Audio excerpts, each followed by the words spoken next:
They told me space assignments were random, but I've never believed in coincidences. Out of every pilot in the fleet, they put me with her. A partner from a species famous for being sharp, proud, and cold. I'd heard the stories before. The feline-like warriors with retractable talons, known as bond claws among their kind. They weren't just weapons, they were supposed to symbolize trust, intimacy, even protection. Naturally, the first thing I did when I saw them was laugh. I called them Cuddle claws. The way her eyes narrowed could have cut through a hull. She didn't get it, didn't understand human humor, didn't know I was just trying to break the ice. To her, my words probably sounded like mockery. The crew around us chuckled, and I leaned into the joke. "Don't get too close, or I'll wake up covered in scratches," I said. She twitched her tail, ears flicking back in irritation, and stalked away without a word. That should have been the end of it. But here's the truth about me. I never let go of a good joke. Teasing is what I do. It's how I survive. When space gets heavy, humor keeps me from collapsing under the weight of silence. And the more she bristled, the more I wanted to see how far I could push her. Every time she flexed her claws, every time I caught that flash of silver in the dim ship lights, I grinned. "Careful," I whispered once. "Those cuddle claws might get dangerous." She growled low in her throat, a sound that made the hair on my neck stand up, but she never snapped. At first, I thought I was just entertaining myself. A human pilot stuck with an alien warrior who took everything too seriously. What else was I supposed to do? But little cracks began to show. When I teased her, the stiffness in her shoulders faltered for a second, like she wasn't sure whether to be angry or something else. Sometimes her tail swished with irritation, but sometimes it flicked in a rhythm too light to be anger. I wasn't sure what that meant, and I wasn't about to ask. The rest of the crew started whispering. Humans had a reputation for pushing boundaries, but even they thought I was reckless. "Careful with her," one of them warned me. "Her people don't joke about their claws." But that only made it funnier to me. Why worship a set of nails like they're sacred relics? Why not call them what they really looked like, something you'd use to curl around a pillow on a cold night? Still, part of me wondered if I'd gone too far. After all, I wasn't trying to insult her. I just wanted a reaction, some sign she was more than a stone-faced warrior following orders. Humor is how humans connect. It's messy, sometimes inappropriate, but it opens doors nothing else can. And I wanted to open that door with her, even if I couldn't admit it to myself yet. One night, I caught her staring at me when she thought I wasn't looking. Her eyes glowed faintly in the low light, claws flexing unconsciously. Not in threat, but in some restless rhythm. I grinned and muttered, "Dreaming about using those cuddle claws already?" She hissed and turned away, but I swear I saw her ears twitch like she was holding back something she didn't want me to see. I started paying attention after that. The way she lingered a second longer when standing beside me. The way her claws clicked softly against metal when she was thinking. I teased her less to annoy her, and more to see that flicker in her eyes, the crack in her armor. Because beneath all that steel, I sensed something fragile. Something she didn't want anyone to notice. She never said a word about it, though. She kept her posture perfect, her voice sharp, her expression cold. And every time I called them cuddle claws, she acted like she hated it. But she never told me to stop. That was the part one couldn't shake. A warrior with the power to silence me in an instant let me go on, day after day. She could have ordered me to shut up. She could have sliced my jokes apart with a flick of her claws. But she didn't. She tolerated it. That's when it hit me. Maybe my teasing wasn't just tolerated, it was needed. Maybe she'd never had someone treat her claws as anything but sacred or dangerous. Maybe no one had ever dared laugh about them before. And maybe, deep down, she liked that I wasn't afraid. I remember the exact moment I realized this wasn't just a joke anymore. We were prepping for a routine shuttle check, and I brushed past her in the corridor. Without thinking, I said, "Careful, partner. You might hook me with those cuddle claws." She froze, not in anger, not in offense, but in something I couldn't name. Her claws extended just a fraction, catching the light, before sliding back with a soft click. And then, for the first time, she smirked. Not much, just the tiniest curl of her lip. But it was there. That smirk burned into my memory, because it told me I wasn't alone in this game. She was starting to play back, in her own quiet way. And that made me realize my teasing had built a bridge where none existed before. A human joke had cracked the armor of an alien warrior, and now there was no turning back. Looking back, it feels like destiny. At the time, though, it was just me being me, a reckless human who couldn't resist poking at the serious alien with the claws. I didn't know what would come of it. I didn't know that what started as a joke would end up binding us together tighter than any mission order. All I knew was that the words slipped out, easy as breathing, cuddle claws. And she let them stick. Space has a way of teaching humility. You think you're tough until the cold sets in. Out past the fringes, heat doesn't linger. Ship corridors breathe ice, shuttle hulls frost over in minutes, and your breath crystallizes if you let the mask slip too long. Humans aren't built for that, not really. We adapt, yes, but adaptation doesn't mean comfort. I learned that lesson fast, shivering through missions where my teeth clattered louder than the comms. She didn't shiver. Not once. Her species was designed for extremes, dense fur-like bristles across their shoulders, a circulatory system that conserved warmth with ruthless efficiency, muscles tuned to survive where humans would freeze solid. She'd glance at me with a look that wasn't smug, but calculating, as though she were measuring how long before I cracked. I joked about it, of course. I always did. Don't worry about me, I'd say, even as my hands shook on the flight sticks. Humans were built for stubbornness, not warmth. But stubbornness only carries you so far. One night, after a routine supply run through a frozen outpost, I staggered back to our quarters numb from the marrow out. The ship's heating system struggled, and I couldn't stop the tremors rattling through my chest. I tried laughing it off, pulling the blanket tighter around me. That's when she stepped forward, her voice cutting through the chill. "You'll sleep beside me." I blinked at her, teeth still chattering. "Sorry, what now?" Her eyes gleamed in the dim light, claws sliding out just a fraction. Not in threat, but in emphasis. Humans are fragile. You risk failure. You will share warmth. I chuckled, though my voice cracked under the shivers. "Are you asking or ordering?" She didn't answer. She simply unsheathed her claws, curling them in the air between us with slow precision. A gesture from her people that meant certainty. I realized she wasn't asking. She was declaring. I had two choices: argue or relent. My body made the decision for me. The cold left no room for pride. I pulled myself up and muttered, "Fine. But don't blame me if I hog the blankets." The bunk was barely wide enough for one, let alone two. She lay beside me with the stiff awkwardness of someone forced into an arrangement she didn't entirely trust. Her body radiated heat like a furnace, though, and the instant it pressed against me, the shiver slowed. For the first time in days, I felt warmth seep into my bones. I sighed involuntarily, earning a sharp flick of her tail. Then I felt it, her claws curling around my arm, light but firm, locking me in place. Instinct, not intent. I stiffened, half expecting her to retract them with an apology. Instead, she stayed silent, her breathing slow and even. I whispered, half to myself, "Guess the cuddle claws finally found their purpose." A low growl vibrated through her chest.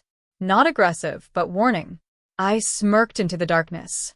"Don't worry, I'll keep that between us." Morning came with a shock. For once, I hadn't jolted awake cold and restless. I felt rested, warmer than I'd been since the day we shipped out. She was already up, composed as ever, though I caught her watching me before I stirred. No words passed between us about that night. None needed to. But from then on, something shifted. The next mission was colder, harsher, more grueling. By the time we returned, I didn't wait for her to say anything. I simply muttered, "All right, partner. Move over." She didn't argue. She just curled her claws around me again, the same firm, instinctive grip as before.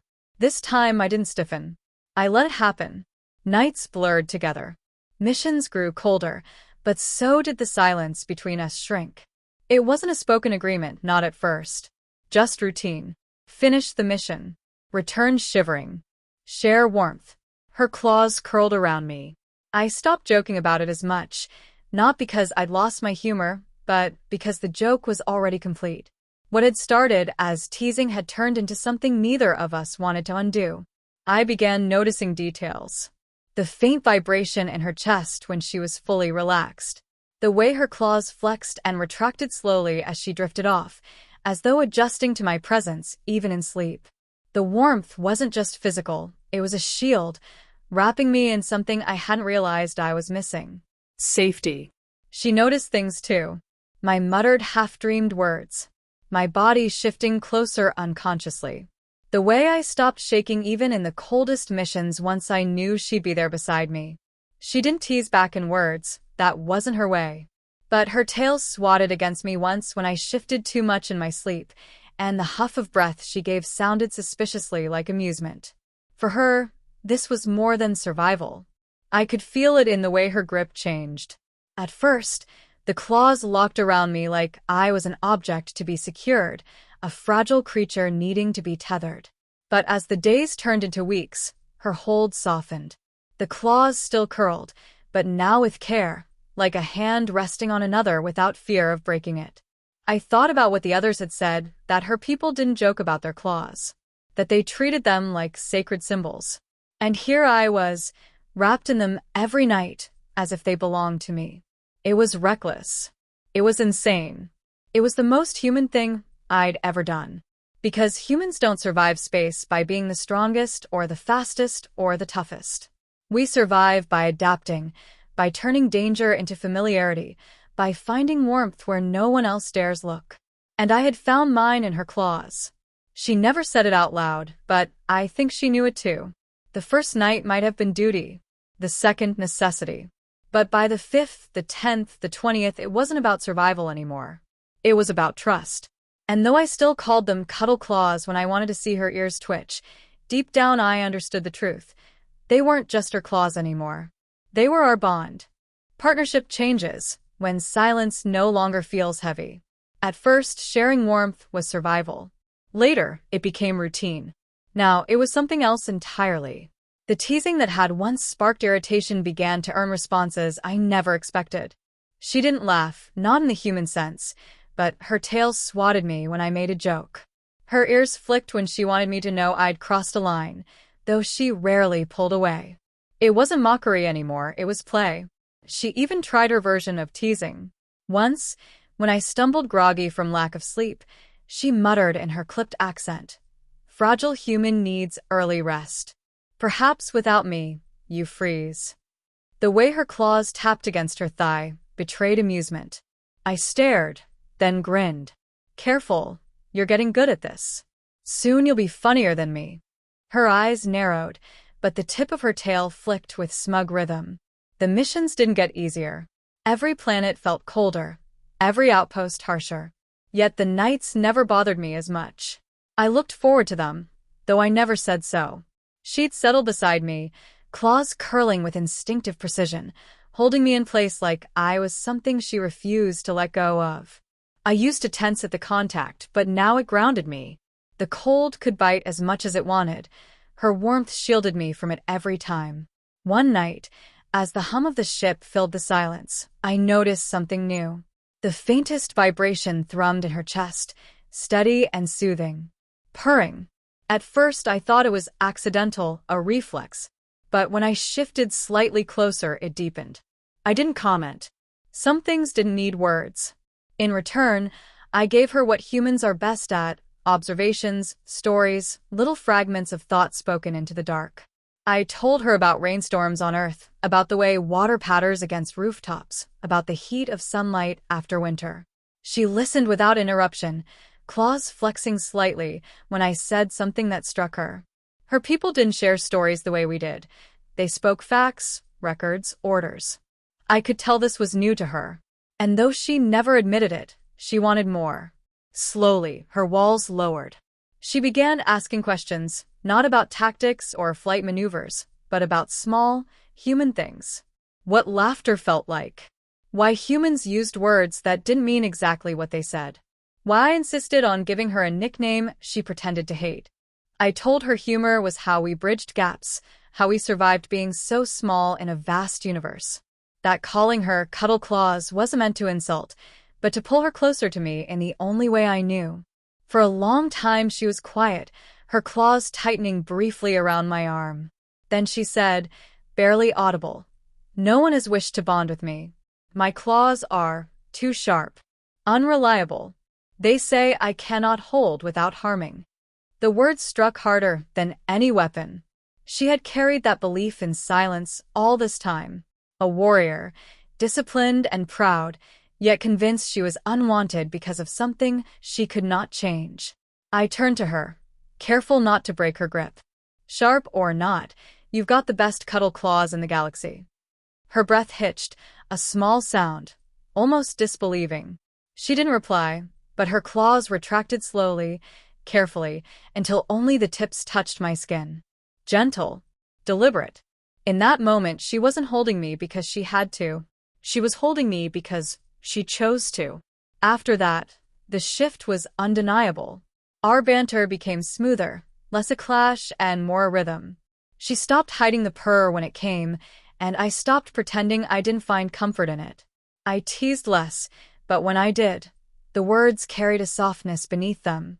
She gave back, her tail brushing against me deliberately, a silent echo of my jokes. It wasn't survival anymore. It was connection. Others noticed. Crew whispered behind our backs, though never to our faces. A human pilot and an alien warrior bonded through something that wasn't in any manual. They didn't understand that it wasn't about claws or warmth or even duty. It was about trust. I realized then that humans adapt not just to environments but to each other. Where another species might see difference as a barrier, we turn it into a bridge. Where others see danger, we find humor. Where she saw claws as a flaw, I saw them as something to cherish. That was our strength, not superior technology or physical might, but the ability to look at what should divide us and laugh until it brought us together. One night, as she settled into place, her claws curling with the same steady instinct, I whispered, "You know, I used to think I was just annoying you." Her voice was low, steady. "You were." I chuckled. "And now?" She paused, then answered with words that carried more weight than any oath. "Now you are mine." The claws tightened around me with a gentleness that spoke louder than her voice ever could. And in that moment, I understood that what started as a joke had become something unbreakable. The real test came when routine shattered. A patrol went wrong, ambushed on the edge of an ice moon with nowhere to run. The shuttle systems failed, heaters collapsed, and the cold poured in like a predator waiting to consume us. We had rations, we had weapons, but none of that stopped the frost creeping along the walls.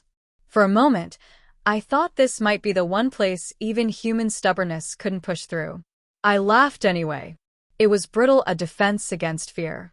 "Guess this is where your cuddle claws finally earn their keep." Her ears flicked, her eyes sharp even in the dim glow of emergency lights. There was no hesitation. She pulled me close, wrapping her body around mine with practiced certainty. Her claws curled, not instinctively this time, but deliberately, holding me as though daring the cold to challenge her. The warmth spread faster than I expected, a steady shield against the icy air. For the first time, she purred openly, not subtle or restrained.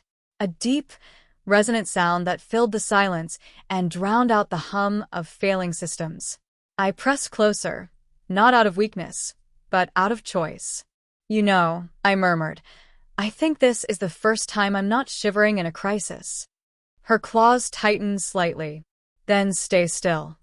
So I did. The hours dragged, but we endured them together. I could feel every breath she took, every rumble of her chest, every tiny adjustment of her grip, as if she were afraid letting go meant losing me to the cold. And for once, I didn't need words. Humor had brought us this far, but silence sealed the bond.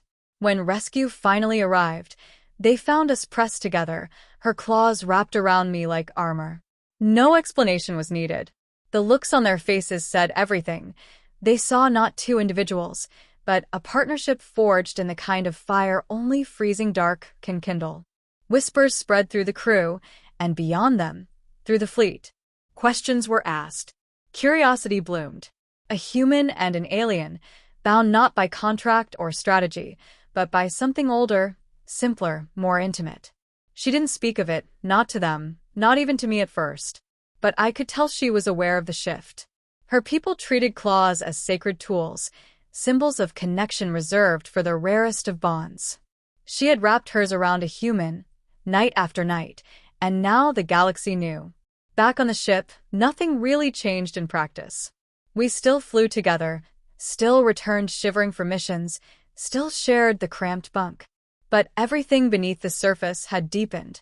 She no longer hid the purr, no longer kept her claws half withdrawn as though afraid of harming me. She let them curl freely, trusting that I didn't see danger, only comfort. And I didn't joke as much, not because the humor had died, but because the punchline had already landed. What started as teasing had become truth. Others didn't understand. Some called it strange, some even called it dangerous. But to me it was simple. Humans adapt. We take the unfamiliar and make it ours. We turn claws into comfort, cold into warmth, silence into connection. That's what makes us human, not strength or technology, but the ability to find meaning in places no one else looks. One evening, as we lay in the familiar routine, I asked, "Do you regret it? Letting this happen?" Her answer came, without hesitation. "No. You are mine now, and I am yours." The claws tightened gently, as they always did, but this time the weight of her words hit harder than the grip. A pact had been formed, unspoken but undeniable. Not a military assignment, not survival instinct, a choice. The bond didn't just change us, it began to ripple outward. Other pairs, human and alien, watched us with curiosity, some with envy. They saw humor turn into trust, trust into something that defied language. They began to question whether their own divisions were as solid as they thought. If a human could make a warrior laugh, if a warrior could make a human feel safe, what else was possible? I didn't set out to change cultures. I didn't aim to prove humanity's worth. All I wanted was to see her twitch when I said cuddle claws. But sometimes the smallest joke becomes the seed of something larger. A word whispered in jest becomes a bond that reshapes how two people, and maybe even two species, see each other. Now, every night, she curls her claws around me, purring softly, stealing my warmth as though it were hers by right. And every night I let her, because it is.